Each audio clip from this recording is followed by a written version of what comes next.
नमस्कार मंडळी, खूप वेळ आळंदीला जाताना ही दोन मंदिरे आम्ही बघितली होती, तर तीच मंदिरे आम्ही आज पाहण्यासाठी इकडे आलो आहे। दिघी रोडवरून आळंदीला जाताना आपणाला रोडवरती दोन्ही साईडला एक साईबाबा मंदिर आणि एक ज्ञानेश्वरांच्या पादुका असलेले मंदिर लागते। तेच आज मी तुम्हाला मंदिर दाखवणार आहे, तर माझा हा व्लॉग आज तुम्ही पूर्ण बघा।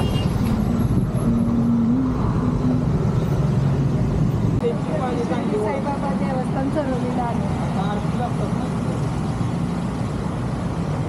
बाजूलाच पार्किंगची सोय आहे, तिथे तुम्ही 2 व्हीलर आणि 4 व्हीलर पार्किंग करू शकता। हे मंदिराचा मेन एंट्रन्स आहे, इथून आता आपण आत जाणार आहोत।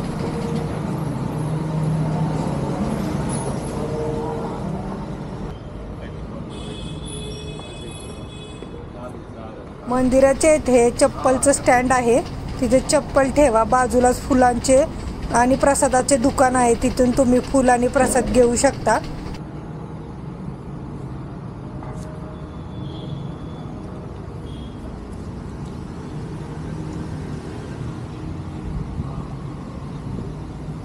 आपण आज प्रतिशिर्डी साईबाबा मंदिर देवस्थान चरोलीला आलेलं आहे, त्याचं हे मंदिर आहे। तुम्ही बघू शकता, मी आज तुम्हाला आतून मंदिर सगळं दाखवणार आहे। जर तुम्ही दिघी किंवा आळंदी साईडला येत असाल तर हा मंदिर तुम्ही आवश्यक बघा। बऱ्याच वेळा काय होतं की आपणाला शिर्डीला मेन मंदिरामध्ये जायला जमत नाही, तर अशा वेळी तुम्ही येथे येऊन साईबाबांचं दर्शन घेऊ शकता। मेन गाभाऱ्यामध्ये व्हिडिओ काढण्यासाठी मनाई आहे। आता आपण साईबाबांच्या मंदिराचं दर्शन घेतलं, आता आपण त्याच मंदिरामध्ये अजून बाकीची सुद्धा मंदिर आहेत, ते आता बघणार आहोत। तर चला मी तुम्हाला सगळे मंदिरं दाखवते फिरून। हे मंदिराचं अजून कन्स्ट्रक्शन चालू आहे साईबाबांच्या। हे असे लाईननी सगळी मंदिर आहेत।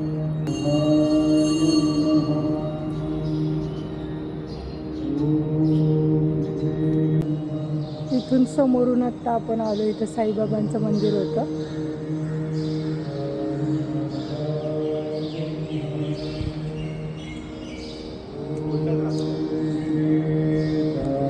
आता आपण जाणार आहोत अष्टविनायक मंदिर बघायला। त्याच मंदिरामध्ये अष्टविनायक मंदिर सुद्धा आहे, ते आता मी दाखवते तुम्हाला।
साईबाबांची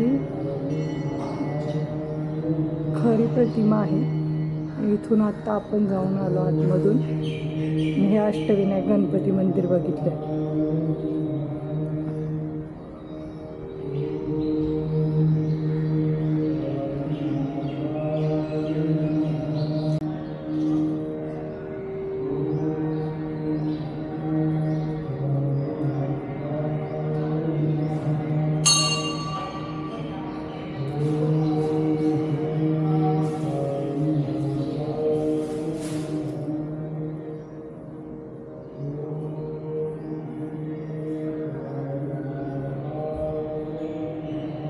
सीतेचे मंदिर आहे, राम लक्ष्मण सीतेच्या मंदिराचं दर्शन घ्यायला जाणार आहोत.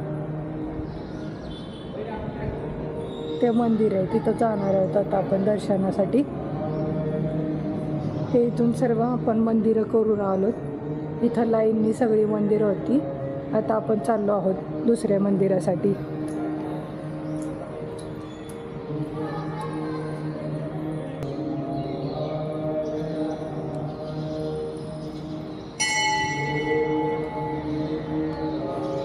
हे खूपच मोठं मंदिर आहे.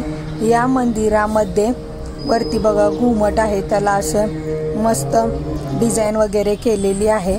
या मंदिरामध्ये राम लक्ष्मण माता सीतेची मूर्ती, त्याचबरोबर विष्णू लक्ष्मी आणि विठ्ठल रुक्मिणींची मूर्ती सुद्धा आहे. सकाळी टाइम असल्यामुळे मंदिरामध्ये जास्त गर्दी नव्हती. आमचं तर दर्शन झालं. मंदिर खूप भारी आहे आणि खूप मोठं आहे. या मंदिरामध्ये अशी माहिती लिहिलेली आहे, इथे तुम्हाला लग्न कार्यासाठी वाढदिवसांसाठी हा हॉल भेटतो. तिथे जेवणाची सुद्धा व्यवस्था केली जाते. त्याचबरोबर इथं महाप्रसादाची पण सोय आहे. इथे प्रसाद थाळी 90 रुपये, खीर खिचडी असे रेट लिहिलेले आहेत. इथे तुम्ही खाऊ शकता. त्यानंतर हे मनोकामना पूर्ती वृक्ष आहे, बघू शकता. त्याचबरोबर इथं दत्तांचं सुद्धा मंदिर आहे. हे मनोकामना पूर्ती वृक्ष.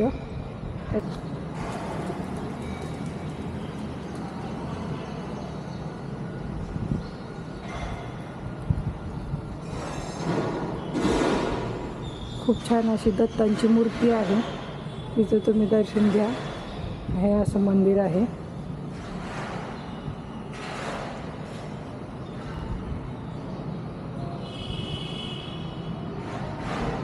तर खूप छान मंदिर आहे आणि मंदिरामध्ये मंत्र लावलेला असतो, त्यामुळे मस्त शांतता आहे मंदिरामध्ये. हे मंदिर तुम्ही आवर्जून बघण्यासाठी या. हा व्हिडिओ तुम्हाला आवडला असल्यास माझ्या व्हिडिओला लाईक करा, चॅनेलला सबस्क्राईब करायला विसरू नका. आणि हे मंदिर कुठं आहे हे बघण्यासाठी तुम्ही माझ्या कमेंटमध्ये लोकेशन म्हणून द्या. साईबाबा मंदिराचं आपलं दर्शन झालं. आता आपण चाललो आहोत ज्ञानेश्वर महाराजांच्या थोरल्या पादुकांकडे या मंदिरात. तर दुसरे मंदिराचा व्लॉग बघण्यासाठी माझ्या चॅनेलला आवर्जून सबस्क्राईब करा. रोडच्या पलीकडे असलेले मंदिर मी दुसऱ्या व्लॉगमध्ये दाखवणार आहे. तर माझ्या चॅनेलला कनेक्ट राहा. बाय बाय, भेटूया पुढच्या व्लॉगमध्ये. मार्ग आहे, तुम्ही इथून चालत पलीकडच्या मंदिरला जाऊ शकता.